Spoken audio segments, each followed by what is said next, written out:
Hello दोस्तों, welcome to my YouTube channel agriculture classes. आज आप लोगों के लिए लेके आए हैं बीएससी एग्रीकल्चर के सेकेंड सेमेस्टर का प्रीवियस ईयर क्वेश्चन पेपर, जो कि सब्जेक्ट का नाम है फंडामेंटल ऑफ एग्रीकल्चर इकोनॉमिक्स। तो एग्रीकल्चर इकोनॉमिक्स का जो पेपर होता है, इसमें कितने क्वेश्चन होते हैं, कितने खंडों में बटा होता है और कितने क्वेश्चन करने होते हैं और कौन कौन से क्वेश्चन है, उसका आंसर क्या है, इस वीडियो में मैं आपको एक्सप्लेन करूंगा। ठीक है दोस्तों। तो सबसे पहले हम लोग देखते हैं कि पेपर का पैटर्न क्या होता है। पेपर का पैटर्न आप लोग देखें तो हिंदी और इंग्लिश दोनों लैंग्वेज में दिया रहता है। और पेपर को 3 खंडों में बाँटा गया है, मतलब सेक्शन ए, सेक्शन बी और सेक्शन सी में। सेक्शन ए की अगर हम लोग बात करते हैं तो जिसमें 5 क्वेश्चन दिया रहता है, हम लोग को 5 को पाँचों करना होता है। और सेक्शन बी की अगर हम लोग बात करते हैं तो इसमें भी 5 क्वेश्चन दिया रहता है, जिसमें से हम लोगों को 4 क्वेश्चन करना होता है। और सेक्शन सी की अगर हम लोग बात करते हैं तो जिसमें 4 क्वेश्चन दिया रहता है और हम लोगों को इसमें से 2 ही क्वेश्चन करना होता है। ठीक है दोस्तों, तो हम लोग पहला क्वेश्चन देखते हैं। और आप लोग जानते ही हैं कि 2 घंटा का पेपर है और 50 नंबर का होता है। तो हम लोग आज पहला क्वेश्चन देखते हैं, जो कि सेक्शन ए का है। ठीक है, जो 10 नंबर का हम लोग होता है। पहला क्वेश्चन हम लोग का है विनिमय, यानी कि एक्सचेंज क्या होता है। एक्सचेंज हम लोग आसान भाषा में कहें तो वस्तुओं का आदान प्रदान करना ही एक्सचेंज कहलाता है, जो कि अर्थशास्त्र के परिभाषा अगर हम लोग देखते हैं तो वस्तुओं और सेवाओं का आदान प्रदान का मूल्यांकन करना ही एक्सचेंज कहलाता है। क्या कहलाता है? एक्सचेंज कहलाता है। यानी कि उनको हम कुछ सेवा कर दिए, उनको कुछ काम उनका कर दें, तो उसके बदले में हमको उन्होंने कोई सी सामग्री, प्रोडक्ट, फल फूल सब्जी आदि कुछ भी हम लोग को दे दी। ठीक है, इसको हम लोग क्या बोलते हैं? विनिमय, यानी कि एक्सचेंज। तो दूसरा हम लोग का आता है दोस्तों पूर्ति, यानी कि सप्लाई क्या होती है। हम लोग सप्लाई किसे कहते हैं? हम लोग आसान भाषा में इकोनॉमिक के अगर वैल्यू से अगर हम लोग देखते हैं, जिसे हम लोग हिंदी में कहते हैं पूर्ति। ठीक है, और इंग्लिश में सप्लाई। यानी कि हम लोग क्या करते हैं, एक निश्चित मूल्य पर क्या करते हैं, एक निश्चित मूल्य पर उत्पादों का, जो उत्पादन हम लोग करते हैं उसको बेचते हैं। बेचते हैं या फिर कह सकते हैं बेचने के लिए तैयार करते हैं, या फिर सेवा की मात्रा करते हैं। यानी कि हम लोग सप्लाई कर सकते हैं कि जो प्रोडक्ट हम लोग तैयार करते हैं उसको एक स्थान से दूसरे स्थान पे बेचने का भी कार्य करते हैं, जिसे हम लोग क्या कहते हैं? सप्लाई। सप्लाई करते हैं। ठीक है दोस्तों, उसके बाद आता है सी क्वेश्चन, आता है लेबर। आप लोगों ने गांव घर हर जगह देखा ही होगा कि लेबर होते क्या, लेकिन इसमें इकोनॉमिक वैल्यू से लेबर कौन से होते हैं? तो हम लोग कह सकते हैं जो लेबर होते हैं उनका आर्थिक अध्ययन, मतलब इकोनॉमिक्स वैल्यू। ठीक है, उसका हम लोग क्या करते हैं? अध्ययन करते हैं। जो जो श्रम, बाजार, रोजगार, मजदूरी, श्रमिक जो होते हैं उनका कल्याण के लिए हम लोग क्या करते हैं? देखते हैं। उसे हम लोग क्या सकते हैं? उसे हम लोग कह सकते हैं लेबर। यानी कि बाजार में जो काम करते हैं, ठीक है, जो लोग रोजगार रोजगार में अपना योगदान देते हैं, जो लोग रोज मजदूरी करते हैं और किसी न किसी माध्यम से वो अपना श्रम, यानी कि अपना मेहनत लगा के कार्य करते हैं, उसे हम लोग क्या करते हैं? श्रम। उसके बाद आता है दोस्तों पूंजी क्या होता है। पूंजी हम लोग कह सकते हैं वह धन संपत्ति हो गया जिसका उपयोग उत्पादन व्यवसाय में किया जाता है। यानी कि हम लोग का क्या कर सकते हैं, जो हम लोग की पूंजी होती है, जैसे हमारे पिता द्वारा, दादा द्वारा, दादी द्वारा जो भी हम लोग को पीढ़ी दर पीढ़ी मिलते आता है, जो कि खेत हो गया, पैसा हो गया, गाना हो गया, कुछ भी जो हमको मिलता है वो हमारी क्या है? एक तरह से संपत्ति है, जिसे हम लोग क्या करते हैं? पूंजी। देखिए, एक संपत्ति होती है, अचल होती है, एक चल होती है। चल संपत्ति और अचल संपत्ति 2 टाइप के होते हैं, तो इसको हम लोग ज़्यादा डिटेल नहीं जाएंगे, बस इतना ही आप लोग जान जाइए। उसके बाद आता है दोस्तों हम लोग का व्यय। व्यय क्या होता है? अर्थशास्त्र के एक हम लोग टॉपिक से देखते हैं। तो व्यय एक आर्थिक अध्ययन है। क्या है?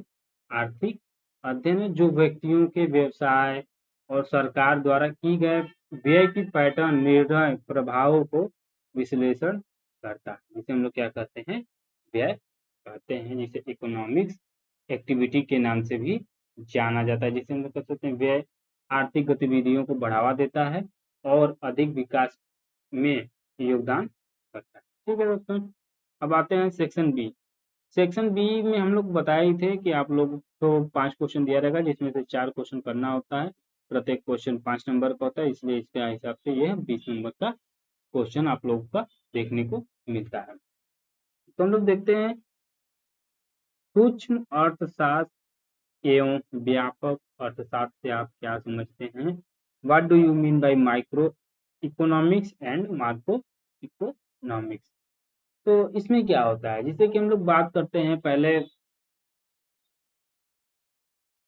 माइक्रो इकोनॉमिक्स की। माइक्रो इकोनॉमिक्स क्या होता है, माइक्रो इकोनॉमिक्स हम लोग क्या कहते हैं, सूक्ष्म अर्थशास्त्र, जिसमें हम लोग कह सकते हैं व्यक्तिगत आर्थिक इकाइयों जैसे उपभोक्ता का उत्पादन और बाजारों का अध्ययन करना होता है। यह हम लोग कह सकते हैं कि, और यह देखता है कि संसाधनों का आवंटन कैसे करते हैं, क्या करते हैं, जिसे हम लोग क्या करते हैं, माइक्रो इरिगेशन। माइक्रो मतलब नाम से ही जाना जाता है कि माइक्रो यानी कि सूक्ष्म, छोटा। तो उपभोक्ता जो होते हैं उनका उत्पादन, ठीक है, जो प्रोडक्शन किए हैं और उनको बाजारों में उनका क्या करना है, बेचना है, इसका अध्ययन ही हम लोग को माइक्रो इकोनॉमिक्स कहलाता है।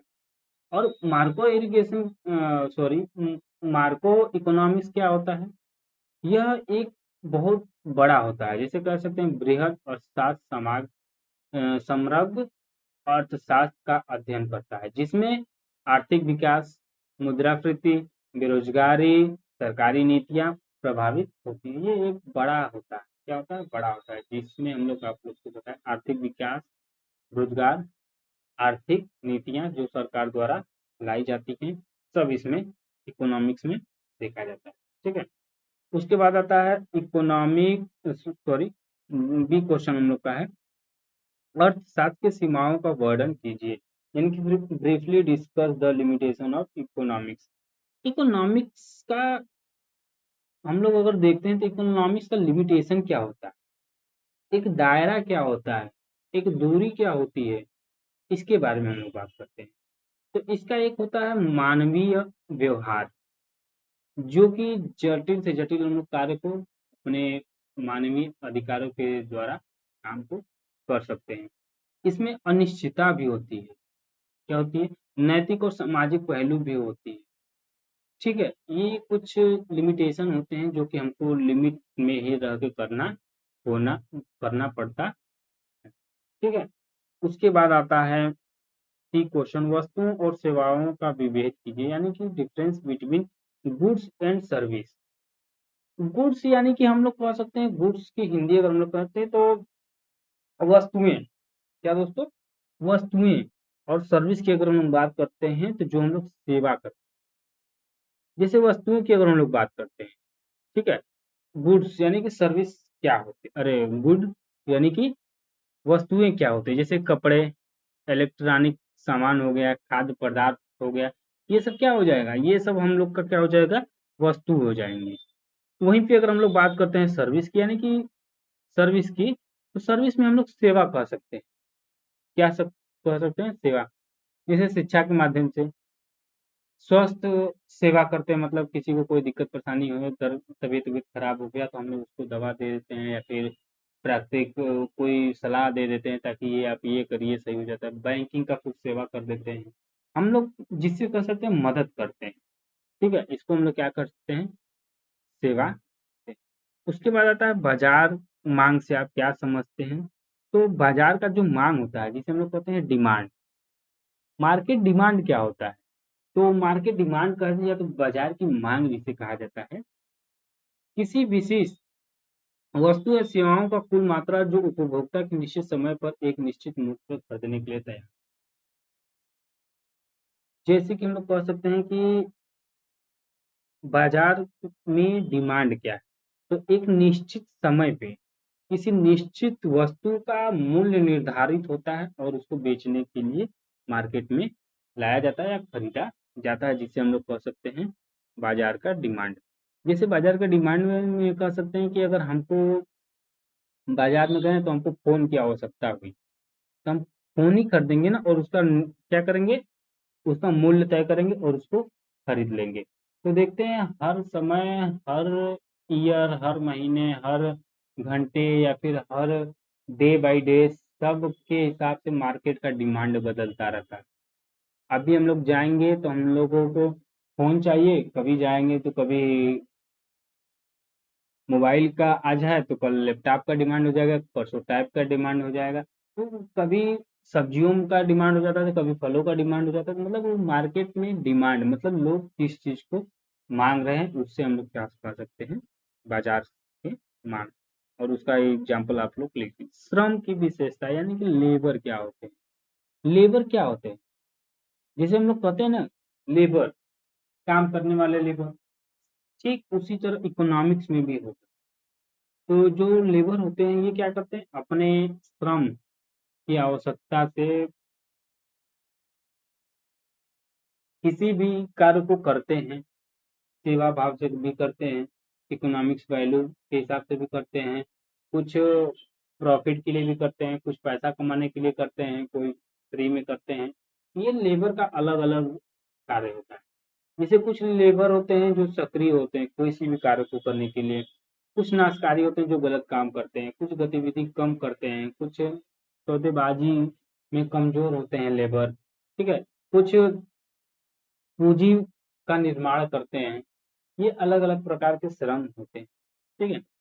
तो एफ क्वेश्चन हम लोग briefly discuss of factor of production, यानी कि उत्पादन के कारकों का संक्षिप्त वर्णन हम लोगों को करना है, ठीक है। तो इसमें क्या दिया है हम लोगों का, उत्पादन क्या दिया है दोस्तों, उत्पादन क्या होते हैं।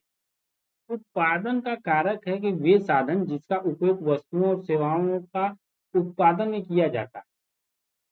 जैसे भूमि हो गया, भूमि में अगर हम लोग बात करते हैं तो जल हो गया, वनस्पति हो गया और कुछ खनिज भी हो सकते हैं। वहीं अगर हम लोग श्रम की बात करते हैं तो मानव के द्वारा जो प्रयास किया जाता है और उत्पादन जो होता है उसको कह सकते हैं। पूंजी यानी कि कैपिटल हो गया, जिसे हम लोग कहते हैं कैपिटल, उत्पादन का उपयोग करते हैं जिसे भौतिक वित्तीय संसाधन होता है। उद्यमिता होता है जो कि इंटरप्रेन्योरशिप के नाम से जाना जाता है, ठीक है। अब इसको आप लोग लिख सकते हैं अच्छे से। सेक्शन सी की अगर हम लोग बात करते हैं तो लॉन्ग टाइप आंसर होता है, इसमें 500 शब्दों में इसको लिखना होता है। 4 क्वेश्चन दिया रहता है जिसमें हम लोगों को 2 क्वेश्चन करना होता है, ठीक है। इकोनॉमिक्स की अगर हम लोग बात करते हैं तो तीसरा क्वेश्चन हम लोग का A, define economics and clarify the economics and is a service as well as an art, यानी कि इकोनॉमिक्स जो होता है अर्थशास्त्र परिभाषा लिखना है और स्पष्ट कीजिए कि अर्थशास्त्र विज्ञान और कला दोनों है, ठीक है। इसको हम लोग देखते हैं। अर्थशास्त्र का पहले हम लोग डिफिनेशन बहुत से वैज्ञानिक ने बहुत ही तरीकों से दिया है। तो हम लोग कह सकते हैं अर्थशास्त्र एक सामाजिक विज्ञान जो यह अध्ययन करता है कि लोगों की आवश्यकताओं को पूरा करने के लिए सीमित संसाधन को मतलब का कैसे उपयोग करते हैं, संसाधन का आवंटन, उत्पादन, वितरण और उपभोक्ता का विश्लेषण करते हैं, ठीक है। वहीं अगर हम लोग बात करते हैं कला कैसे है, ठीक है, तो कला की अगर हम बात करें तो कला के रूप में अर्थशास्त्र का निर्माण, निर्णय लेना, ठीक है, में मदद करता है। आर्थिक सिद्धांतों का विश्लेषण करना, उपयोग कर दुनिया का समस्याओं का समाधान का प्रयास करते हैं। यानी कि हम लोग कह सकते हैं इकोनॉमिक्स का जो कला होती है ये बड़े से बड़े कार्य को आसान से आसान बनाने का कार्य।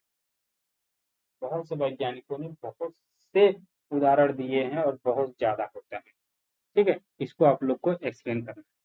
उसके बाद आता है मांग की लोच के प्रभावित करने वाले घटकों का विस्तार में वर्णन कीजिए।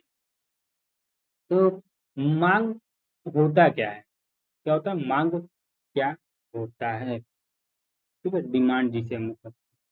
तो डिमांड की अगर हम लोग बात करते हैं तो डिमांड जैसे हम लोग बताए थे ना, हम लोगों को मांग जैसे कि किसी वस्तु का सेवा का वह मात्रा होता है जो उपभोक्ताओं को निश्चित समय पर एक निश्चित मूल्य पर खरीदने के लिए तैयार होते हैं।